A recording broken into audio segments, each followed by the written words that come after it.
if you're here, you can see there is a lot of moving parts. So I got this idea, I'll just start at the beginning. I got this idea watching Geno Smith at training camp, and I was grading papers, watching him on TV, and I started looking up at him and down at the papers. I was like, there's a connection there. So why don't we bring back the players that for WVU that have gone on to the NFL back to Morgantown? They love coming back and promote physical activity and healthy lifestyles.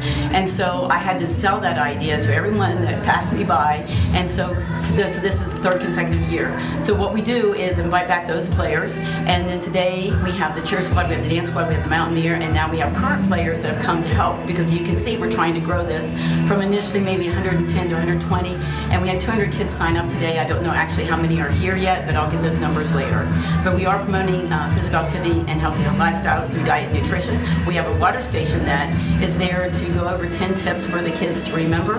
The kids go home with a healthy lunch, they go home with a photo of the NFL players and the healthy tips, and of course the t-shirt. When Will Clark wears his t-shirt wherever he goes in Cincinnati, it kind of helps me. As soon as for 1 year ends, we go and start doing the next year. We want to become a nonprofit. I had a meeting over at the hospital this morning when the players were there.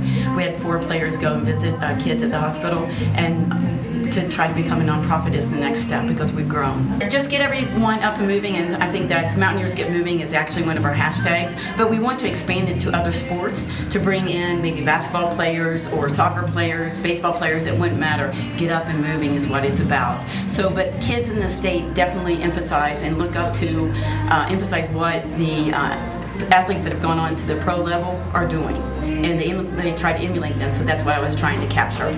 So we try to gauge it off of what the Play 60 does in the NFL, but because there isn't, with like the city of Morgantown, we don't have a professional sports team, so therefore we rely on our college players to be our representatives around the nation. So that's what I was trying to capture. Our initial ages were 6 to 12, but I think we've gone down to 4 this year, and we'll go up until 13 or 14. The whole idea is for the kids to be engaged and have fun, that will remember this day.